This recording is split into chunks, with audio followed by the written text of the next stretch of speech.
Hello, yes, and welcome to the first annual Orienteering Olympics. I'm your host, Eddie Lucetti, and as I see it, the athletes are in position and ready to run.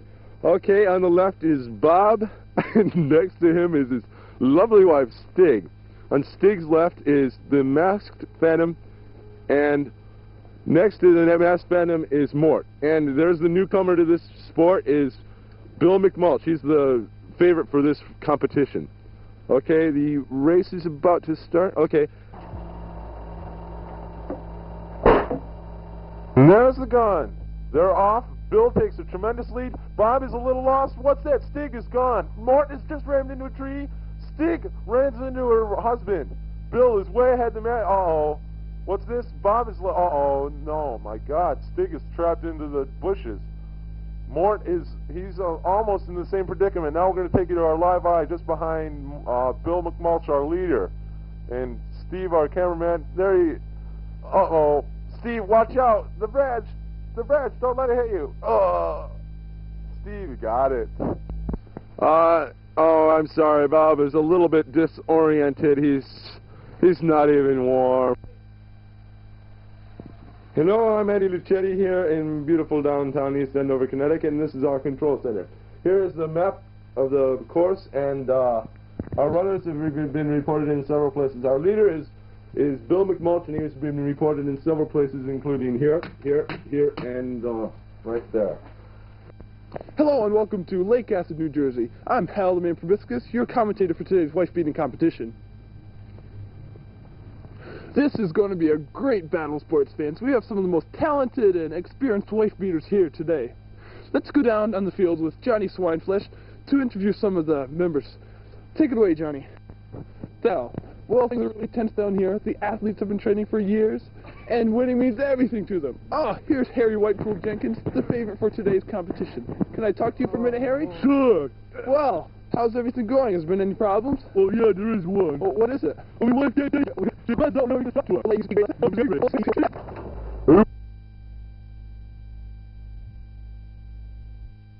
Oh, well, I've got nothing more to say. Why don't you do a sketch about novel writing? Hello, ladies and gentlemen. Welcome to the first annual Novel Writing Festival. There's a lot of electricity here in the stadium, and the fans are really up for it. Our first novelist is the French master Nikolai Cherchinsky-Koprivlinsky. He stated in press releases this morning that he was going to write an abstract modern. There will be a social message which we should look for. Nikolai, however, didn't say what this message would involve.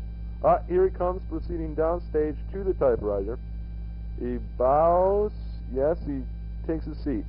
He proceeds to place the paper into the machine, and it seems that he's thinking of something to write about. He's got an idea. What's this? My God! Yes, he's using carbon paper. He's going to have a copy. My God, this is exciting. The fans are really getting excited about this. The smattering of applause. He's about to type. His fingers are on the keys. He's beginning to type something. Yes? It's a very long word, I can tell. It's probably a preposition. No, I think it's a subjunctive. No, I'm sorry, it's his name. That's terrible. I'm very disappointed in you, Nikolai. Disgruntled, eh? Now it's time for the Wiscott and Wiscott Hour. Yay! Mary, it's a pretty, and this is a show that brings the problems of our fine community into focus. However, we can't figure out any reasons why this should be done, so we're going to give you our rendition of The Attack of the Killer Tomatoes. As the evil scientist who creates the homicidal fruits, Reg Wiscott, as the not-so-evil scientist who informs the not-at-all evil scientist that the evil scientist is creating the nasty little is creating the killer tomatoes, Eugene Wiscott. as the beautiful heroine who risks her life to save the world from total annihilation, Reg Wiscott with a mask, and as the not-at-all evil scientist who was informed by the not-so-evil scientists of the evil deeds of the evil scientist, Eugene Wiscott with a wig. The evil scientist, Tonto Gronsky, is testing out the culture of germs that he cultivated from the body cells of the infamous mass murderer, Marlowe Westcott, no relation. Hello, everyone. Welcome to Urban Hour. I'm your host, Tonto Gronsky, and today we're going to discuss the terrible problem of communal sanitation. Come on, what are we, commies? Are we going to... I'm Ron Laxative, and tonight we're going to talk about West in today's society.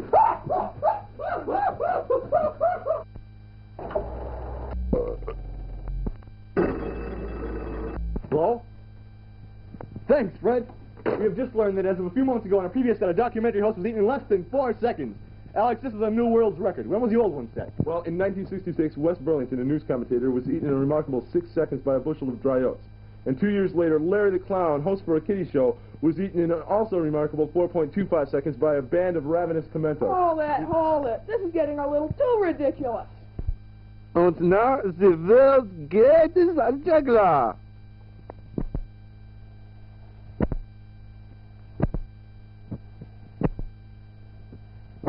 Und now without the help.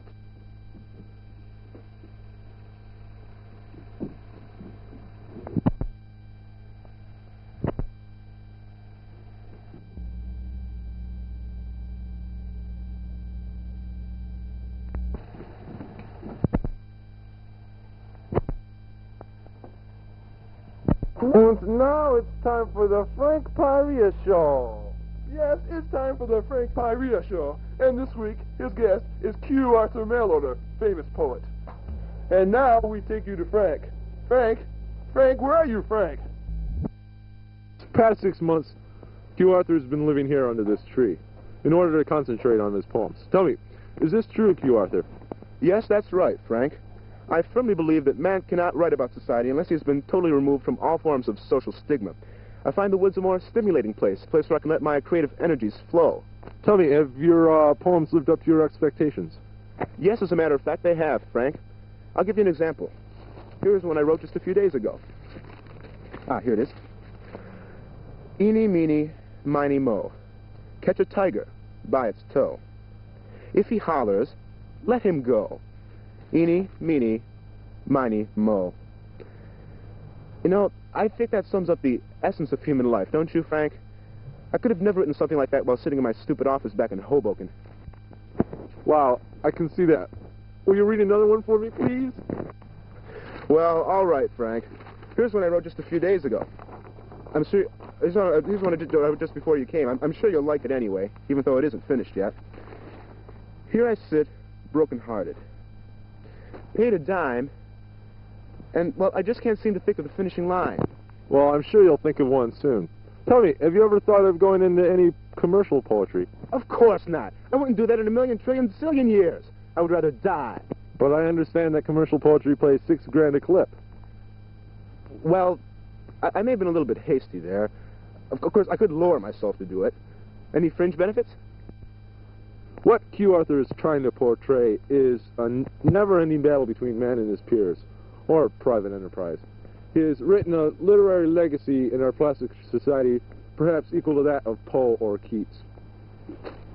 No, that's bull.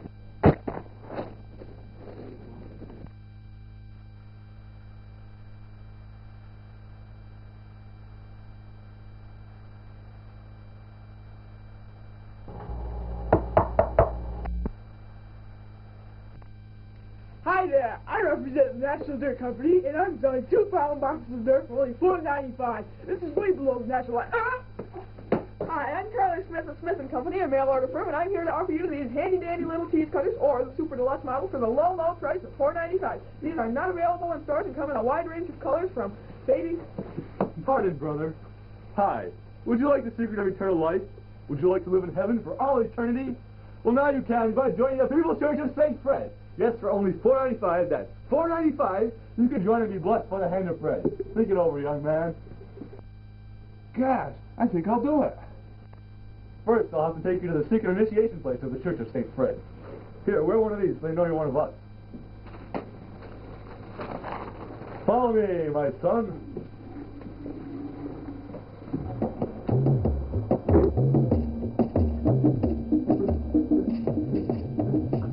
And here is Big Frank. Say, are you Shirley Smith of Smith Company? Say that again and I'll ram a cheese cutter down your throat. Will he get a cheese cutter run down his throat? Will he ever be initiated into the Church of St. Fred? Will he ever visit his Aunt Naomi in Burbank? Do you care? Do we care? No. Up to that for the...